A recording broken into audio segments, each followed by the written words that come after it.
छात्रों, मैं आरती यादव। आज हम हिंदी लोक भारती 9वीं कक्षा पाठ क्रमांक 2 जंगल इस पाठ का अध्ययन करेंगे।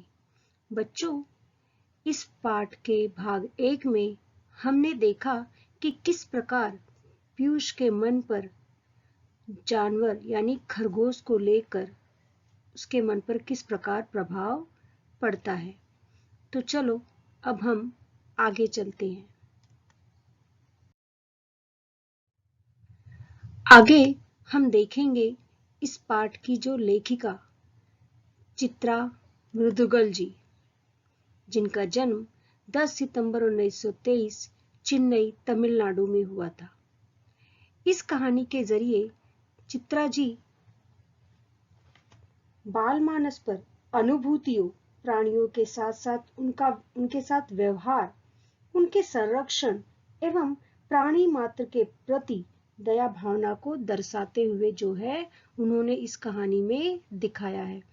तो बच्चों, हमने पाठ 1 में कहानी का आधा भाग देखा। अब हम पाठ 2 में कहानी का अगला हिस्सा देखेंगे, यानी यहाँ पर हम कहानी का दूसरा भाग देखेंगे।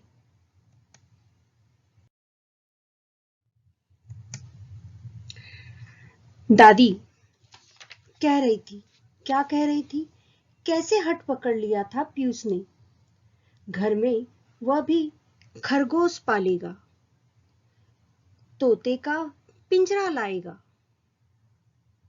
अविशा और शैलेश के संग जो है मेहरौली, शैलेश के मित्र के बच्चे के जन्मदिन पर गया था पीयूष।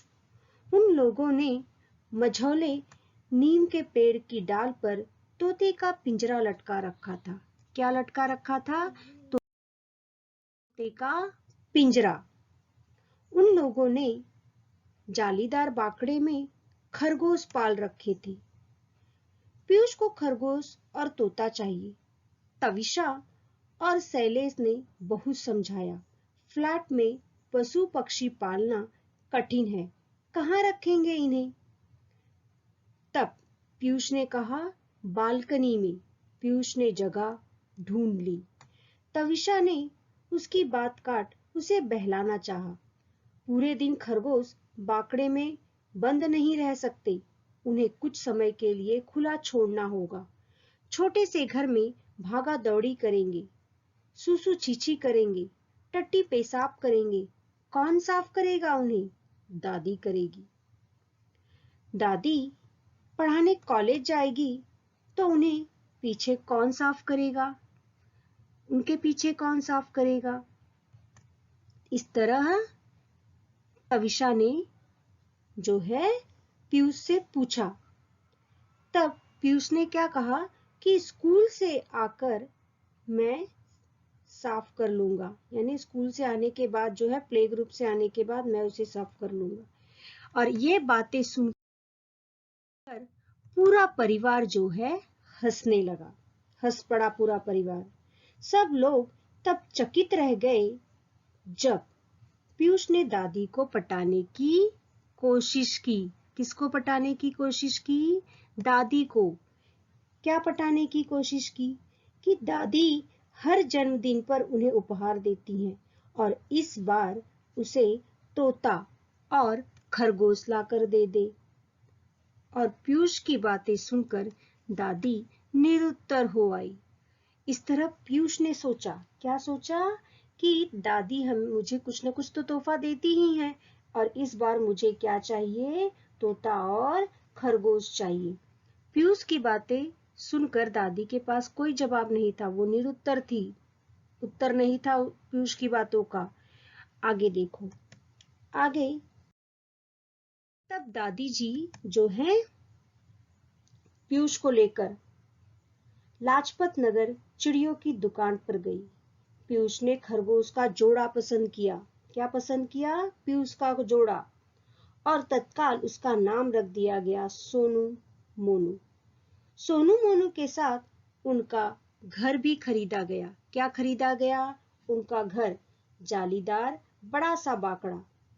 उस साझा सोसाइटी के उनके सारे हमजोली बड़ी देर तक बालकनी में डटे रहे, खरगोश को देखते सराहते रहे और पीयूष की भाग्य से ईर्ष्या करते रहे।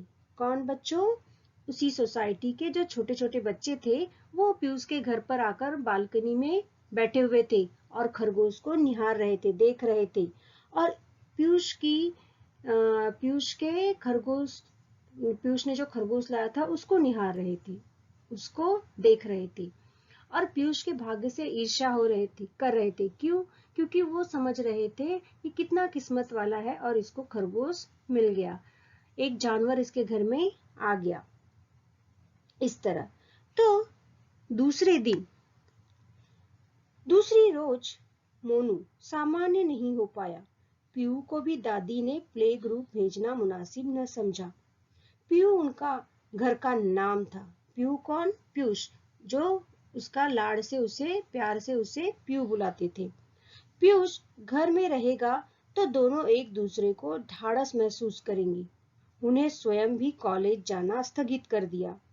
सुबह मोनू ने दूध के कटोरों को छुआ तक नहीं, यानी जिस कटोरे में मोनू को दूध दिया गया उस कटोरे को मोनू ने नहीं छुआ, जिस कटोरे में दूध था। वह बार बार उसी कटोरे को सूंघ रहा था, उसी कटोरे को देख रहा था जिसमें सोनू दूध पीता था। अर्थात कहने का अर्थ बच्चों कि जिसमें सोनू दूध पीता था उस कटोरे को उसने नहीं छुआ। तविशा अपराध बोध भरी हुई थी। जो तविशा थी उसे अपराध बोध महसूस हो रहा था। क्यों अपराध बोध महसूस हो रहा था? क्योंकि मांडवी दी से उसने अपना संशय बांटा। संशय यानी शंका, जो उसके मन में शंका थी वो उसने अपनी सास यानी मांडवी दी से बांटा, क्योंकि वो अपराधी जैसा महसूस कर रही थी। क्यों मैं अपराधी जैसा महसूस कर रही थी? ऐसा क्या हुआ था? तो देखो आगे हम देखते हैं। चावल की टंकी में घुन हो रहे थे। चावल की टंकी में क्या पड़ गए थे? घुन पड़ गए थे। उस सुबह उसे मारने के लिए डाबर के पारे की गोली की सीसी खोली तो चावल में डालने के लिए। सीसी का ढक्कन मरोड़कर जैसे ही उसने ढक्कन खोलना चाहा, कुछ गोलियां छिटक कर दूर जा गिरी। गोलियां बटोर उसने टंकी में डाल दी थी। फिर भी उसे शंका थी कि एकाध गोली आने कोने में छूट गई होगी। आने कोने यानी किसी कोने में रह गई होगी और शायद सोनू ने खा लिया हो, शायद उसकी वजह से सोनू मर गया हो। यानी इस बात की शंका किसको थी? तविशा को। और उसने अपनी इस शंका को किससे बांटा? मांडवी दी से, अपनी सासू माँ से बांटा। तो चलो अब हम पीयूष ने दादी माँ से पूछा। क्या पूछा? दादी, मोनू मेरे साथ खेलता क्यों नहीं है? इस तरह पीयूष ने पूछा कि मोनू मेरे साथ क्यों नहीं खेल रहा है। तब दादी ने क्या कहा? बेटा, सोनू जो उससे बिछड़ गया है। क्या हो गया है? सोनू उससे बिछड़ गया है, वह दुखी है। दोनों को एक दूसरे के साथ रहने की आदत पड़ गई थी ना, यानी दोनों खरगोश को, सोनू और मोनू को, दोनों को एक दूसरे के साथ रहने की आदत पड़ गई थी, इसलिए शायद जो है वो दुखी है। मुझे भी तो सोनू के जाने का दुख है। किसने कहा? पीयूष ने कहा। क्या कहा? कि मुझे भी सोनू के जाने का दुख है। दादी, क्या हम दोनों भी मर जाएंगे? इस तरह पीयूष ने पूछा कि दादी हम दोनों भी मर जाएंगे क्या? तब मांडवी दी ने तड़प कर पीयूष के मुंह पर क्या रख दिया? हाथ रख दिया। यानी मरने की बात सुनकर मांडवी दी जो है वो तड़प उठी और उन्होंने पीयूष के मुंह पर हाथ रख दिया। तो ऐसे बुरे बोल क्यों बोल रहा है? और डांट कर उसे क्या कहा? तुम ऐसे बुरे बोल, इस तरह बुरी बातें क्यों कर रहे हो? तब पीयू ने प्रतिवाद किया। प्रतिवाद यानी रोका उसको। क्या कहा उन्होंने? विरोध किया। आपने ही तो कहा था दादी, सोनू दुख से मर गया। किसने कहा था? आपने मुझे कहा था कि जो है सोनू दुख से मर गया। उसे अपने माँ बाप से बिछड़ने का दुख था। किस बात का दुख था उसको? अपने माँ बाप से बिछड़ने का दुख था। जंगल उसका घर है, जंगल में उसके माँ बाप हैं। तुम अपने बाप के पास हो। तुम कहाँ हो? अपने मम्मी पापा के पास, अपने माँ बाप के पास हो। और सोनू और मोनू वो तो अपने माँ बाप से अलग हैं, जंगल उनका घर है, जंगल अपने घर पर भी नहीं है, वो हमारे पास है। तो इस तरह दादी ने पीयूष को बताया था, समझाया था। तब दादी ने कहा, हम मोनू को उसके माँ बाप से अलग रखेंगे तो वो भी मर जाएगा दुख से। इस तरह किसने कहा? पीयूष ने दादी माँ से कहा। क्या कहा? कि अगर हम सोनू को इस तरह अलग रखेंगे तो सोनू की तरह मोनू भी मर जाएगा। और पीयूष की बातें सुनकर दादी निरुत्तर हो आई। दादी क्या हो गई? दादी के पास कोई उत्तर ही नहीं था पीयूष की इन बातों का। इस तर्क का कोई उत्तर दादी माँ के पास नहीं था। तब दादी माँ ने क्या कहा?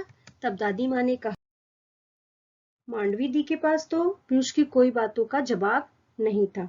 तब पीयूष ने दूसरी बातें की। क्या बातें की?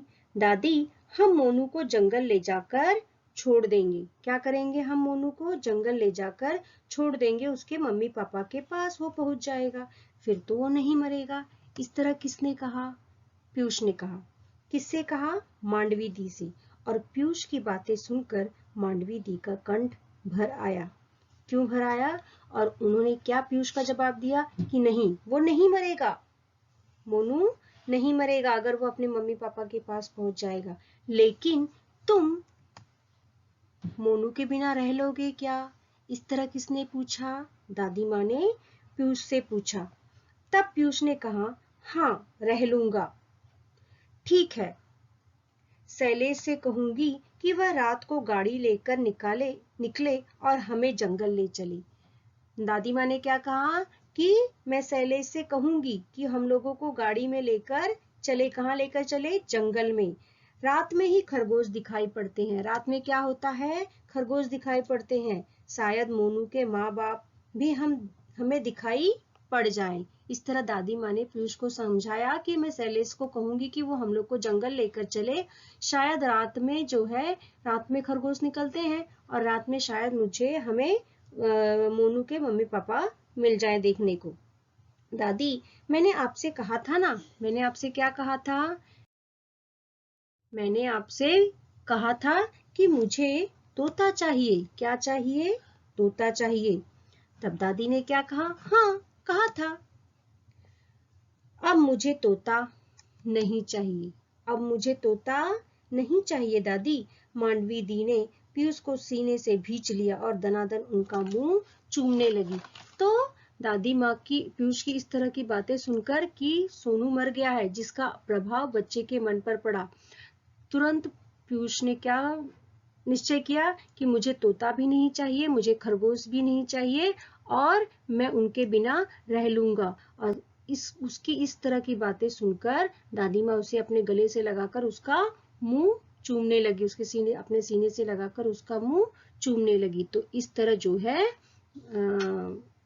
हमें इस कहानी के द्वारा यही सीख मिलती है कि प्राणी मात्र से भी हमें प्रेम करना चाहिए। वो भी अपने परिवार, अपने परिसर से अलग रहकर, दूर रहकर जीवित नहीं रह सकते।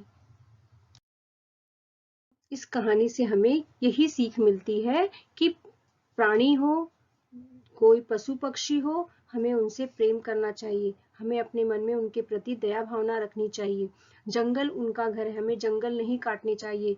हमें जितनी हमारी जरूरतें हैं उतने में ही हमें सीमित रहना चाहिए। हमें लालच करके पेड़ पौधों को नहीं काटना चाहिए। इससे वातावरण भी दूषित होगा और साथ ही साथ जानवरों को भी रहने के लिए जगह न मिलेगी और जंगल उनका घर है। जिस प्रकार हमारा घर हमसे दूर हो जाए तो हमें दुख और तकलीफ होता है, उसी तरह प्राणी भी अपने घर से जब दूर हो जाएंगे तो उनको तकलीफ होता है। वो भी कैसे जीवित रहेंगे। तो इस कहानी से हमें यही सीख मिलती है। चलो बच्चों, अब हम चलते हैं स्वाध्याय पर। स्वाध्याय में प्रश्न क्रमांक 1, सूचना के अनुसार कृतियां कीजिए। प्रश्न क्रमांक 1 क्या है? प्रवाह तालिका। उस प्रवाह तालिका में कुछ कहानी के पात्र दिए गए हैं, तो उन पात्रों के अनुसार उनके स्वभाव कैसे हैं, उनकी स्वभाव की क्या विशेषता है, वो आपको लिखना है। तो उसका उत्तर जो है इस तरह होगा। पीयूष जो कहानी का पात्र है वो अबोध बालक है और पशु पक्षी प्रेमी है, यानी पशु पक्षियों से प्रेम करने वाला। उसी तरह नंबर 2 तविषा, जो आज्ञाकारी बहू है और प्यार करने वाली माँ है। उसी प्रकार शैलेश, शैलेश जो है वो एक आज्ञाकारी पुत्र है। तो इस तरह बच्चों हम प्रश्न क्रमांक 1 जो है लिख सकते हैं। अब हम चलते हैं प्रश्न क्रमांक 2 पर।